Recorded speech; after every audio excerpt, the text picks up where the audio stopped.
इतना शार्प तरीके से कट दे के इसको बनाया है ना। शादी होने के बाद बीवी से सब प्यार से भी रहते लेकिन झगड़े भी होते हैं, हाँ, तो ये वो झगड़ा है। फिर तो आपको बहुत तकलीफ होती होगी क्योंकि मुंबई के और पुणे के रोड्स तो आपको पता है। एवरीवन, आ गया हूँ मैं फिर से एक प्यारा सा और छोटा सा ब्लॉग लेके। थंबनेल देख के तो आप लोगों ने पहचान ही लिया होगा, ठीक है। ट्रायम्फ की थ्रक्स्टन 400, बहुत खूबसूरत गाड़ी। ट्रायम्फ की इस वक्त जितनी भी सिंगल सिलेंडर में जो बाइक्स है, ट्रैकर आती है जो न्यू लॉन्च हुई है, और स्पीड 400 आती है, T4 आती है, स्क्रैम्बलर आती है, बट थ्रक्स्टन कैफे रेसर में इतनी प्यारी लगती है कि मतलब इसके अलावा और कोई चीज नहीं दिखती। ये मेरा ओपिनियन है। आप लोग की फेवरेट कौन सी है वो कमेंट करके बताना, ठीक है। अब सेकंड आते हैं, ये जो बाइक है ना थ्रक्स्टन, ये इंडिया में इस कलर की शायद से कोई और दिखी होगी क्योंकि मैंने अभी तक नहीं देखा हूँ। ये कंपनी से कस्टम पेंट करवा के ली गई गाड़ी है और भला की खूबसूरत है।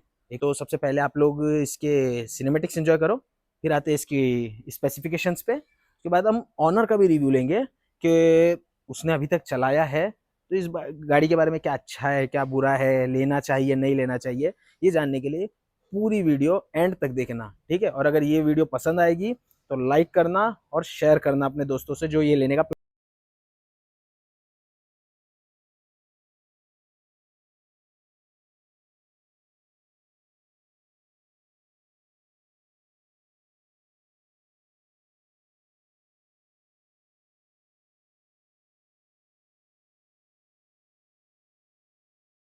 जिसके आपने अभी सिनेमैटिक्स एंजॉय किया, इस कलर में इस बाइक का कोई जवाब नहीं है। इतनी खूबसूरत दिख रही है, मतलब मैं पहली बार देखा था ना तो मैं तो फिदा हो गया था। अब आप लोग फिदा हुए कि नहीं पता नहीं।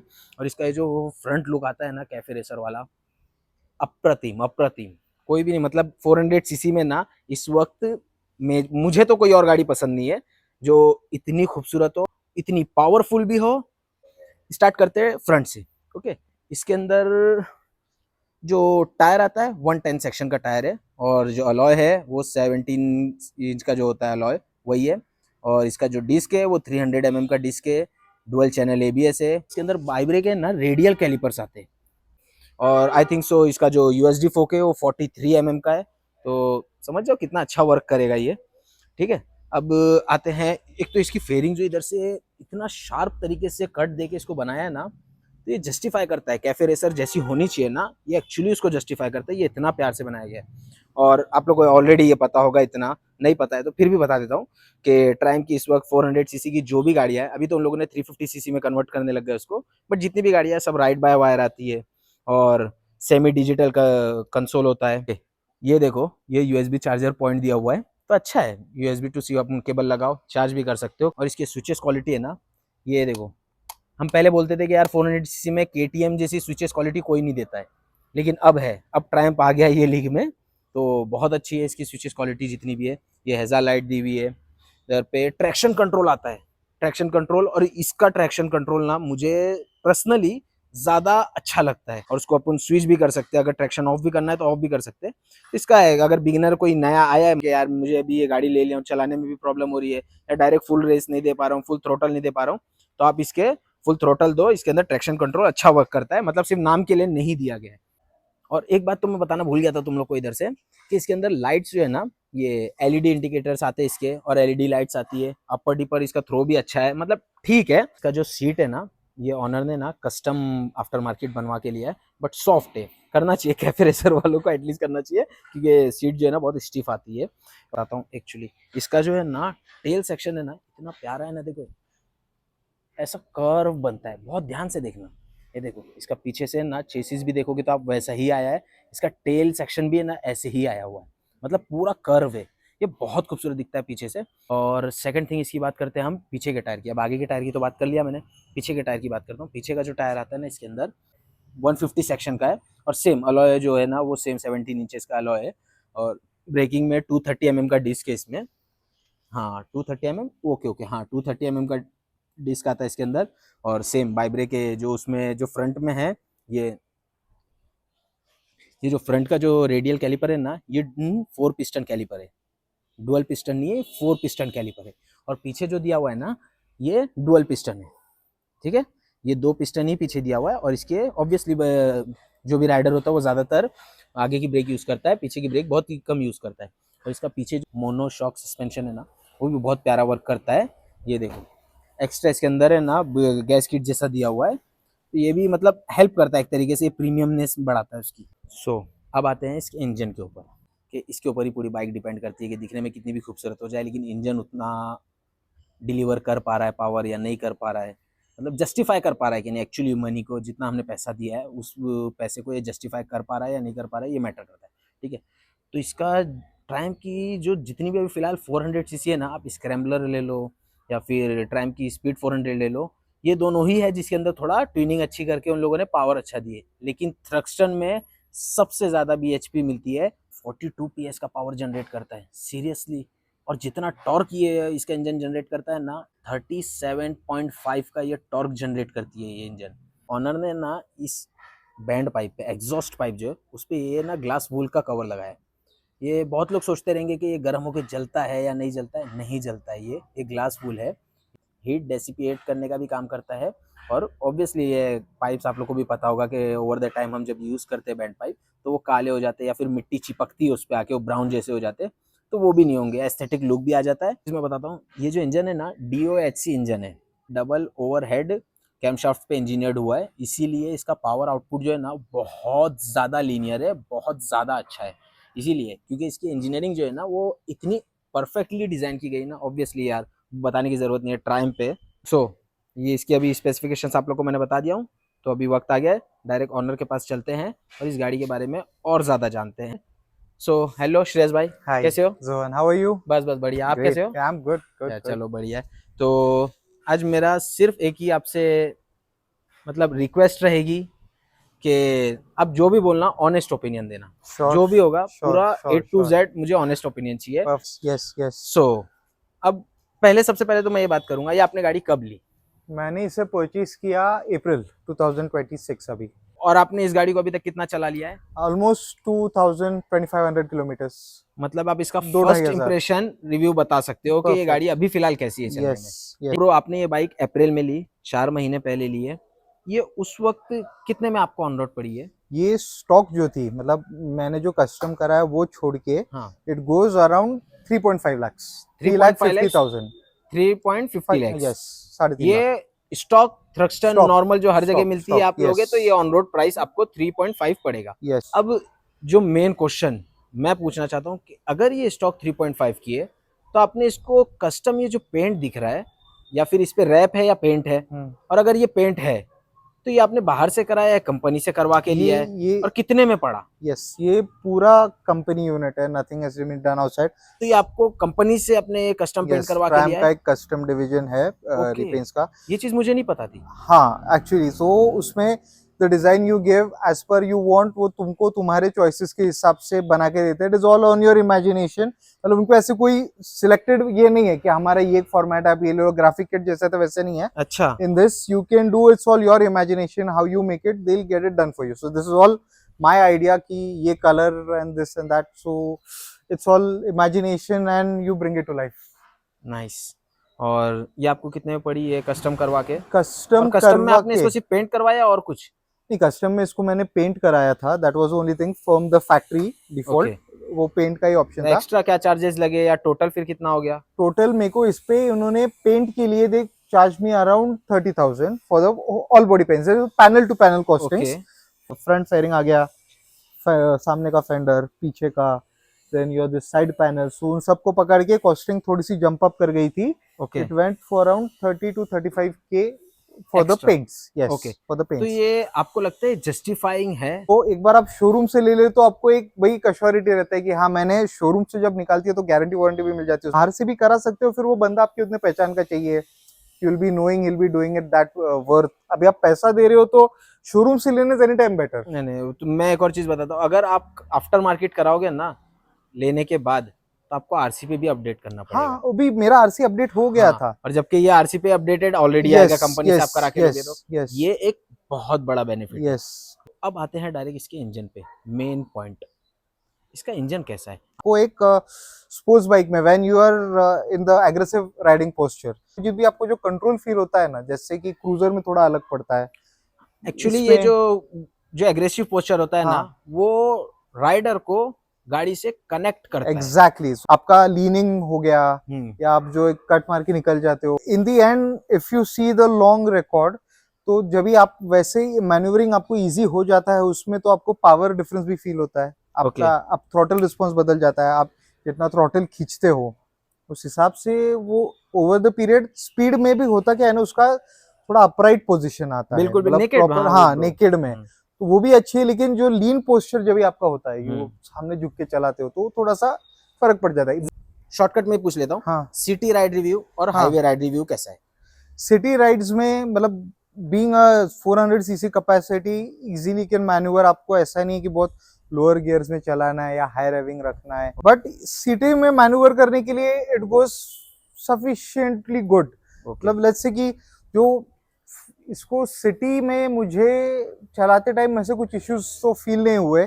ओके इजीली मैन्यूवर करके निकल भी जाती है गाड़ी, आप थर्ड फोर्थ गियर में भी इसको निकाल सकते हो, कुछ इसका टॉर्क ज्यादा है टॉर्क के वजह से। बिल्कुल तो बिल्कुल। सिटी में मैन्यूवरिंग के लिए कोई इश्यूज आते नहीं है वैसे। और हाईवे रिव्यू कैसा है इसका? अमेजिंग, मतलब इसका let's say when you cross an RPM of 6 to 6.5 thousand के ऊपर जब रेव होती है गाड़ी, and it is just you and the bike, empty roads, and गाड़ी 120 130 ऐसे निकल जाती है और पता भी नहीं चलता। इसका हीटिंग कैसा है? मतलब हीटिंग जो इसका मैनेजेबल है या हीटिंग इशू है इसका, कि वो बहुत बड़ा इशू है?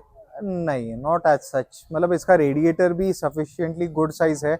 अब देखने जाओ तो I compare this bike mostly with the KTM की जो एक 390 थी। ओके 390 मतलब सिंगल सिलेंडर इंजन 390 सीसी, मतलब ऑलमोस्ट सेम उसी टाइप में जाती है, बट हीटिंग की कुछ ऐसे इश्यूज फील तो नहीं हुआ। अब आपने केटीएम का नाम नहीं लिए ना, अब आ जाते केटीएम के पॉइंट पे ही।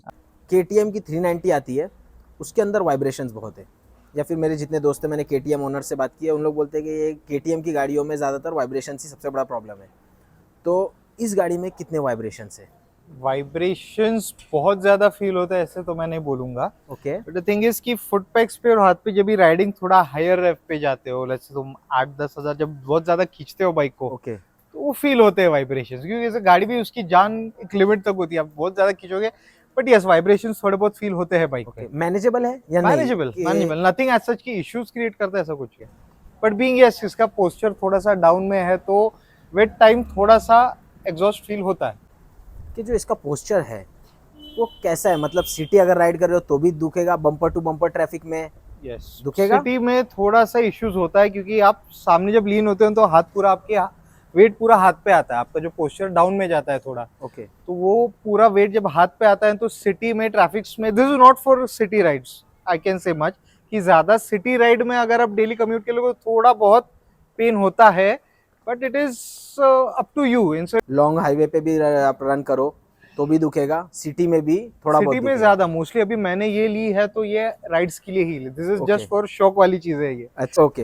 तो पीछे जो पिलियन राइडर होगा उनके लिए सीटिंग कंफर्ट कैसा है? भी पीछे भी जो पिलियन बैठता है वो भी थोड़ा आपके बॉडी पे ही रील होना पड़ता है, बिल्कुल वही होना पड़ेगा। तो over the time for pillion it is not as such, ज्यादा पिलियन के लिए ज्यादा कंफर्टेबल नहीं रहेगी। तो मतलब this is main a ride purpose bike, मतलब आप चलाओ इसे for the rides, you go on high revs, उसके लिए परफेक्ट बाइक है। But if you considering for city rides daily commuting you can use it, मतलब आपको in terms of you can say fuel efficiency या आपका commuting के लिए आपको उसमें इशू नहीं आएगा, थोड़े बहुत आपको जो पोस्चर का इशू आता है, that is the thing that you should consider. Okay bro, आपने इसको 300 किलोमीटर तक अराउंड राइड किया है वन वे या फिर एक दिन में ही? हाँ you can say that 250 kilometres. Back pain, shoulder, wrist पे ज्यादा फील होता है। ओके पूरा वेट एक्चुअली आगे की तरफ होता है, हाथ पे आ फॉरवर्ड जाता होता है, तो forward। रिस्ट पे थोड़ा सा वेट फील होता है बाइक Okay. का, तो क्योंकि जब भी आप इसको, एक तो इसका इंजन ऐसा है कि आपने इसको थ्रॉटल छोड़ दिया तो गाड़ी बैक मारता है। Okay. तो वो इंजन ही वैसा है उसका कि वो पीछे पुल बैक करता है, ठीक है। तो उसमें जो मेन वेट आपके हाथ पे आ जाता है, तो वो थोड़ा सा फील होता है। सेकंड डायरेक्ट इस पे आते हैं कि इसकी स्टेबिलिटी कैसी है, और स्टेबिलिटी में दो सवाल एक्स्ट्रा जुड़ेंगे कि इसके सस्पेंशन कैसे। सबसे पहले सस्पेंशन का जवाब दीजिए। सस्पेंशन थोड़े से स्टिफ है इसके, होने चाहिए Okay. Being the segment. और स्टेबिलिटी में मैं इसको, इवन दो अभी it is a rainy season, मैं ओल्ड मुंबई एक्सप्रेस हाईवे पे भी मैं अराउंड 120-130 हल्की सी भी लीन करता हूँ, मुझे कभी ऐसे फील नहीं होता है कि गाड़ी कि भाई ये अभी कंट्रोल नहीं होगा या डर Okay. लग रहा है, ऐसे नहीं। गाड़ी आपके कंट्रोल में ही रहती है, वो कॉन्फिडेंस देती है गाड़ी। मतलब अभी आपने बताया कि इसके सस्पेंशन हार्डर साइड पे और रेयर सस्पेंशन भी जो है वो हार्डर साइड पे, ठीक है। तो फिर तो आपको बहुत तकलीफ होती होगी क्योंकि मुंबई के और पुणे के रोड्स तो आपको पता ही है। सिटी में, दैट आई सेड, सिटी में this is not a city bike, मतलब बट यस सस्पेंशन स्टिफ है, यू फील होते द, हैं। Yes you feel the potholes and the speed breakers. Okay, ठीक है। इसकी ब्रेकिंग कैसी है, मुझे ये जानना है। ब्रेकिंग अभी इसमें जो कंपनी प्रोवाइडेड है वो ऑर्गेनिक ब्रेक्स है इसके। ओके, ऑर्गेनिक ब्रेक पैड्स जो है वो इसके ऑर्गेनिक ब्रेक ऑर्गेनिक आते पैड्स हैं। है, ओके, तो थोड़े से ना वो आफ्टर एक सर्टेन स्पीड्स पे थोड़े से स्पॉन्जी फील होते हैं, तो आई एम कंसिडरिंग कि अगर इसमें मैं सिरेमिक ब्रेक पैड्स डाल देता हूँ, इसकी चेंज करूंगा, तो आई एम अज्यूमिंग वो इशू मेरा सॉल्व हो जाएगा उसमें। ओके। एक तो हल्का सा स्पॉन्जीनेस फील होता है ब्रेकिंग में, मतलब 100% कॉन्फिडेंस नहीं आता, नहीं आपके आता है कहने का पूरा, मतलब ये। यस। ठीक है। एक बंदा जो सबसे पहले गाड़ी लेने से पहले एक सवाल पूछता है या कोई रिव्यू देखेगा, कोई ऑनर से मिलेगा, तो सबसे पहला सवाल हर हिंदुस्तान के बंदे के मुंह पे होता है, कितना देती है। एग्जैक्टली। अब मुझे ये बताओ कि ये कितना देती है सिटी में और हाईवे हाईवे पे। पे, तो सिटी में मुझे डेली कम्यूट के लिए जब मैं इसको इस्तेमाल करता हूँ, तो let's say on an average मुझे ये पर लीटर देती है अराउंड 20 to 23 किलोमीटर्स पर litre city. Okay, yes city. और वही हाईवे पे तुम जाओ तो जब हाईवे पे आपका इंजन फ्री मूवमेंट पे रहता है, तो उसमें मेरे को 28 to 29 किलोमीटर्स पर लीटर का एवरेज गाड़ी ने दिया है। ओके, 28 to 29 का मिल जाता है हाईवे पे, रफली से 29 to 30 for highways okay. And let's say 22 to 25 for city. आपने इसको चला भी लिया है 4 महीना, तो आई थिंक सो इसकी फर्स्ट सर्विस कर ली होगी आपने। हो गई है, ठीक है। yes। इसका सर्विस सेंटर का एक्सपीरियंस कैसा था, सबसे पहले तो ये बताओ। सर्विस सेंटर पुणे के अमेजिंग है, स्टाफ बहुत अच्छा है, बहुत सपोर्टिव है, खुद से ही उन्होंने मुझे मतलब सब चेक पॉइंट्स भी उन्होंने क्लियर करके, मैं service centres amazing, okay, Pune के सर्विस सेंटर्स अमेजिंग, ये सर्विस सेंटर से भी कोई प्रॉब्लम नहीं है नथिंग, और पार्ट्स अवेलेबिलिटी भी है। Perfect, yes. ठीक है, मतलब ये सर्विस सेंटर की तरफ से इसको मेंटेन करने में कोई कोई प्रॉब्लम नहीं, नहीं और होगा। ज्यादा एक्सपेंसिव भी नहीं जाती है ओके, इसकी फर्स्ट सर्विस में maintenance। क्या कॉस्ट आया था आपको? फर्स्ट सर्विस में मेरे को अराउंड 1000 to 1200 रुपया था उनका, जो सर्विस में उनका oil change, air filter change जो होता है बेसिक फर्स्ट सर्विस में, ओके, क्लीनिंग और इंस्पेक्शन उसका, और उसके बाद आपकी जो रेगुलर सर्विसेज भी जाते हैं वो 2-2,500 या 3,000 मैक्स, उससे ज़्यादा नहीं। नहीं। अब मेरे को है ना इसकी बिल्ड क्वालिटी के बारे में बताओ कि इसकी बिल्ड क्वालिटी कैसी है, पैनल गैप्स या फिर जो पैनल्स है उनकी क्वालिटी Yes। कैसी है? अमेजिंग स्टर्डी है पूरे, हर पैनल मेरे को जर्क्स में भी कुछ ऐसे पैनल्स हिलते नहीं है इसके, ओके, फिटिंग्स क्लीन आई है। लकीली आई वाज अज्यूमिंग, मैं भी सोच रहा था कि आफ्टर टाइम कि यार वो अभी अपने इधर रास्ते इतने अच्छे है नहीं, आप कभी चलाओ कहाँ खड्डा आ जाएगा पता नहीं चलता, तो बिल्कुल। उसमें जर्क में भी जाने के बाद है ना फेयरिंग से कुछ आवाज नहीं आया। It's amazing, build quality is amazing. Okay, ये आउटर बिल्ड क्वालिटी हो गई। यस। अब मेरे को इनर बिल्ड क्वालिटी बताओ, जैसे इसका ईसीयू में कोई प्रॉब्लम आया है, सेंसर में कोई प्रॉब्लम आया है? नहीं है, लकीली टच वुड मेरे बाइक में तो कभी ऐसा कुछ फील हुआ नहीं है मुझे। ओके, अभी it's been almost I am riding, सुबह से ही मैं बारिश में ही चला रहा हूँ, एवरी स्टार्ट स्टॉप मुझे बाइक ने तो कुछ इश्यू दिया नहीं। ना बैटरी में प्रॉब्लम है, ना नहीं, स्टार्टिंग में प्रॉब्लम है, कुछ भी नहीं। सेंसर भी अच्छे इसके, ईसीयू भी बराबर वर्क कर रहा है। यस। मुझे इसका एग्जॉस्ट नोट बहुत पसंद है। सिंगल सिलेंडर में आई थिंक सो इससे ज़्यादा बेसी साउंड किसी का नहीं है। बेस हैवी जाता है इसका, बिल्कुल yes, बिल्कुल। yes, तो आपका क्या एक्सपीरियंस है, मतलब ये गाड़ी जब देखी थी तो बेस अच्छा लगा, yes। तो ही है कि हाँ ये तो मतलब जो चाहिए था सोने पे सुहागा हो जाता है, अरे ये परफेक्ट, वैसा ही था। सिंगल सिलेंडर में अच्छा साउंड मिलना इज वेरी इंपॉर्टेंट थिंग, बिल्कुल, वो ऐसा होता नहीं है, बट लकीली इसका साउंड सिंगल सिलेंडर के हिसाब से बहुत स्वीट टोन है इसका, बिल्कुल बिल्कुल, बेस बहुत अच्छा आता है। And sooner or later I am still thinking कि इसके एक एग्जॉस्ट में और एक चांद लगाने के लिए एक आफ्टर मार्केट सही सा बेस वाला एक एग्जॉस्ट भी लगा दूंगा इसमें। अच्छा अच्छा। अभी देखो, ठीक है, ये भाई ने कहा कि इतना बेसी भी इनको थोड़ा ऐसा लग रहा है कि मुझे और ज़्यादा बेसी चाहिए, ठीक है। लेकिन अब मैं तुम लोग को है ना इसका स्टॉक एग्जॉस्ट नोट सुनाता हूँ, तुम लोग मुझे खुद ही बताना कि क्या ज़रूरत है इसको आफ्टर मार्केट एग्जॉस्ट सिस्टम की या नहीं, ठीक है।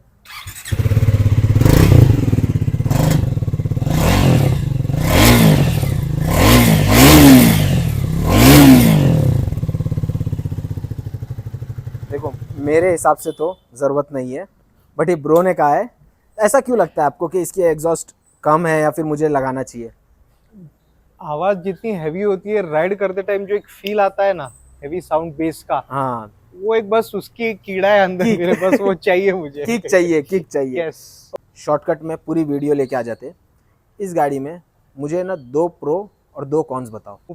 प्रो में सबसे पहले let's design, okay, amazing design, मतलब ये गाड़ी को किसी भी एंगल से तुम देखो, जो लुक हाँ। है, मतलब इवन तो इसका मैं अगर हेडलाइट भी चालू करता हूँ तो हेडलाइट का डिजाइन इसके, तो सामने की fairing, tanks, the look is amazing. And secondly सिर्फ लुक से भी होता नहीं है, पावर भी अभी वो मिलता है, ओके दैट्स अमेजिंग। मतलब इंजन और built is amazing, this are two things I love about this bike. तो मेन मेरा जो कंसर्न था बाइक लेने का वो यही था कि ये amazing design and a powerful engine, and okay this bike matches it all perfectly. Okay. अब इसके दो कॉन्स क्या है? दो कॉन्स जैसे अपनी वीडियो में भी बात हुई, एक तो बस ब्रेकिंग थोड़ा सा Improved बेटर होने हो चाहिए। सकता था, और जो हो भी सकता है बस मेरे को थोड़े बहुत चेंजेस करने पड़ेंगे वो। और रही बात, तो और दूसरा तो I don't think this something you can just see wrong about this bike, it comes okay, with the नहीं नहीं पैकेज। नहीं नहीं, मुझे अभी याद आया, pillion comfort. Pillion comfort, that's you can say that, but this is more of a solo rider bike. मतलब pillion के लिए भी अच्छा है but not very comfortable for the pillion. Okay जो स्टॉक, अभी मेरी सीट तो थोड़ी चेंज है, मैंने थोड़ी वाइड कर ली है, बट जो स्टॉक सीट आती है वो थोड़ी सी नैरो आ जाती है और थोड़ी सी हार्ड है, ओके। कुशनिंग थोड़ी सी कम पड़ जाती है उसमें। चलो, थैंक यू सो मच मेरे भाई, अमेजिंग, नाइस मीटिंग यू। बहुत बहुत अच्छा लगा, आपने अपना ऑनेस्ट रिव्यू दिया मुझे। यस ठीक है, यस यस चलो, yes, ride safe, take care of yourself bro. Thank you. Okay, thank you. तो ये था ऑनर का क्लियर एंड क्रिस्टल रिव्यू, एकदम ऑनेस्ट, जो था उसने सच कुछ बता दिया। अब आप लोगों को अगर ये बाइक पसंद है और इतनी बातें सुनने के बाद भी आप लेना पसंद करोगे या नहीं करोगे, ये मुझे कमेंट करके ज़रूर बताना। और अगर ये वीडियो आपको थोड़ी भी इन्फॉर्मेटिव लगी हो तो लाइक करना, शेयर करना और सब्सक्राइब करना, क्योंकि मतलब बहुत जल्दी एक बहुत ही ज़्यादा अंडररेटेड बाइक का ऑनरशिप रिव्यू और डिटेल, मतलब वो गिने चुने लोगों के पास होती है वो बाइक, तो वो बाइक का मैं रिव्यू लेके आ रहा हूँ। ठीक है, तो सब्सक्राइब करके रखो और स्टे ट्यून। तब तक के लिए टाटा, बाय बाय।